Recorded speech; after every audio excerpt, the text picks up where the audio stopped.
Go. Hvor er mit billede? Jamen, det er væk.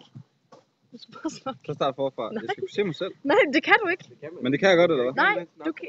Altså, billedet kommer til at være der, når vi ser den igen. Velkommen til Historietimen. Vi vil fortælle om nogle ting. Okay. Vi har fået et emne, som der hedder noget. Og det skal vi redegøre for. Hvad fuck er vores emne?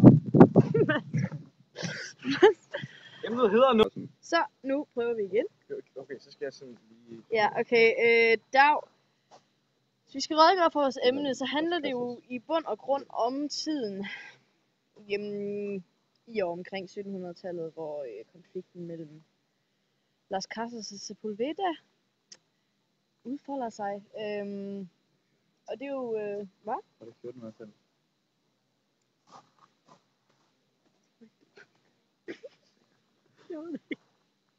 Og jeg tror lige på... Hej og velkommen til historie. Ja, okay. Hej! Det var bare det. Nu må jeg gerne starte. Okay. Man kan jo sige, at i 1492 der kom Columbus til Amerika. Jeg troede det var Indien, hvilket også er grunden til, at vi kalder indianere for indianere i det her oplæg. Ja. Så kan man sige, så begyndte de her encomiendaer, hvor hver rigmand, hver conquistador, han fik tildelt et stykke land, og så måtte han bruge alle de mennesker, der boede der, det vil så sige indianerne som slaver, de var hans ejendom, og han måtte bruge den areal, der var der til at dyrke mad og formel. Ja. Og så kan man sige, det var der ligesom i 1542, der begyndte hvad hedder han? Jeg har den 5. kejser. Nej. Kejser Karl den 5. Han begyndte sådan at forny sig om, at de ikke havde så gode forhold, de her indianere. Så han tilkaldte sådan alle hans rådsmænd og hans gode venner og hans kloge venner, som så skulle tale for imod, hvorfor. Altså, om der skulle laves en ny lov, som forbød de her encomiendaer, og om de skulle have bedre forhold. Og det førte simpelthen til, at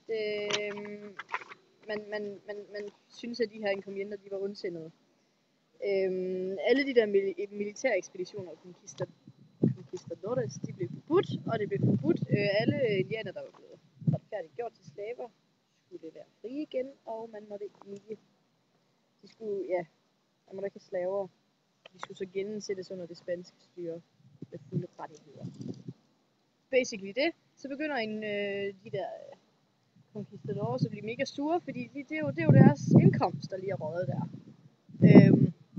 Og så de fleste, de begynder bare at sætte sig ned og græde og blive sure. Men nogle, de tænker så bare, okay, vi gør noget smart. Vi finder en vismand, som ved, hvad han snakker om. Og ham kan vi så måske han kan lave nogle saglige argumenter, som måske kan gå af lovens veje, rettighedens veje, så vi kan få vores encomiendaer tilbage. Og det var så... Sepulveda! Yes! Sepulveda! Ja. Så Sepulveda og Las Casas, de havde en lang diskussion om, hvorvidt... Ja, og Las Casas, det var en biskop, som hørte om Sepulvedas bog, han udgav, og som synes... Ej, det skulle synd for jægerne, tænkte Las Casas. Han var mere på deres side. Så Las Casas tog kampen op mod Sepulveda, og det foregik i en retssag. Og Sepulveda sagde den første dag, han argumenterede med, at indianerne, de var underudviklede og underuddannede, og de ikke kunne sætte sig ind i at lære ting, og de kun kunne mekaniske og praktiske ting. Så derfor må de underkaste sig de lærte og de civiliserede af ren naturlig orden, ligesom dyrene skal underkaste sig mennesker og så videre.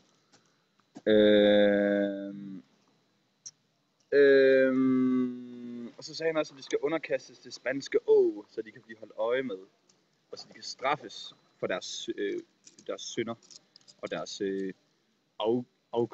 afgudstyrkelse. Og derudover så Sepulveda det også en mulighed for at brede kristendom i de her lande og ved de her indianere, så det kunne blive spredt endnu mere, og det var jo alle dengang jo sådan set meget med.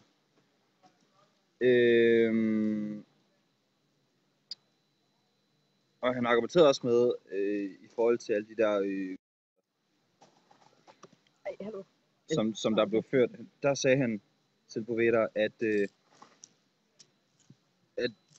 de liv, der blev tabt der, det var jo ingenting i forhold til, hvor meget indianerne selv offrede. De lavede mange menneskeoffringer dengang. Og det synes han, at det var fair, så de så gjorde dem til kristne, så de ikke skulle dræbe hinanden. Men så sagde Lars Casas, Men det var ikke noget, han mente, men hvis man udbreder kristendommen på den måde, som Sepulveda synes, at man skulle, så vil Jesus Kristus navnet vække sådan afsky i hele verden, og så vil det derfor så opnå et dårligt ry, og det vil og dem, der vil gå ind for religion, vil kun være tyranner og onde banditter og sådan noget. Og derudover der er Sepulvedas argumenter, de er også så kringlede, at simple mennesker mener, at det så kringlede simple mennesker kun, de kan gennemskue dem. Ja, lige præcis. Og derfor vil en sag kun drage onde mennesker til sig. Ja.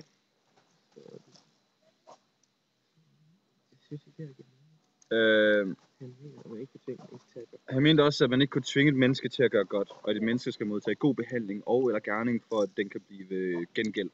Han siger også, at hvis det gælder det der argument for, at man kan underlægge sig i et land, bare fordi man selv mener, at de er underudviklede, så kan et europæisk civiliseret land rejse sig imod det andet, fordi de selv mener, at de er overlegen. Så vil all hell break loose. Så kan man sige... hellfire on earth. Yeah. And who would cast the first stone? It is not Who would Jesus. throw the first stone, man? It's not Jesus. Jesus would never do that. Jesus would never cast the first stone. Okay, Only og hvis Sepulveda would cast the first stone. Ja, okay. Vi skal også lige omkring vores problemstillinger. Fordi at Det har vi vi har lavet, vi har sådan svaret på den ene. Vi har lavet 2 problemstillinger, eller ikke en problemstilling med 2 spørgsmål. Det ene fokuserer på det diakroniske perspektiv og lyder således. Hvilken betydning fik Las Casas for menneskerettigheder? Ja. Og hvad kan man sige, hvis man skal bruge kilden på den måde, altså det står ikke direkte. Det man kan bruge kilden til, det er at udtænke sig, hvilken betydning Las Casas fik for menneskerettighederne senere hen. Han var et af de første mennesker i verden, der stod op for at hjælpe et folk, som ikke havde egen stemme, så at sige. Og de der, altså, man kan sige, menneskerettigheder, de nye love, og de love, Las Casas fik gennemført i hjælp af sine argumenter og sin saglighed,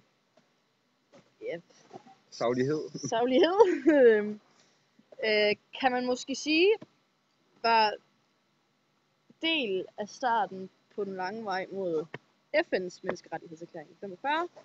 Altså det er nogle af de første gange, man ser, at der bliver nedskrevet deciderede regler om menneskelov. Ja. Og det står det jo sådan set i alle kilder, altså ja. Ja. Det går hele vejen fra Valladolid op til menneskerettighederne, altså der er ja. Det er noget af det mest smertefulde. Det andet spørgsmål hedder at fokusere på det synkrone perspektiv. Hvilke synspunkter og holdninger er der med hensyn til indianernes rettigheder under konflikten mellem Sepulveda og Las Casas? Og det som Mads og Christian lige har fortalt, er sådan set svaret på den problemstilling.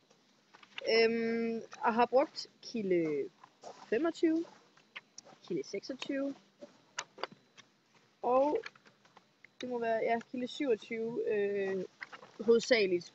26 og 27 er der, hvor det står ganske forståeligt, hvad det er henholdsvis Las Casas og Sepulvedas argumenter er. Mens kilde 25 lidt handler om de nye love og det, der gik forud for, at konflikten mellem Las Casas og Sepulveda opstod. Fordi Karl den 5. han lavede de nye love. Så nogle Vesurer, og så vendte de USV. Nu er der gået 10 minutter, så nu behøver vi ikke lave mere. Ej, det var det. Tak for den her gang. Og vi ses i næste uge, når vi snakker om rød. Vi snakker om Cortez. Ja. Og konflikten ved månen. Der er robotter på Mars. Og der er også robotter på Mars. Så Mads kan ikke bo der. Jeg kan godt.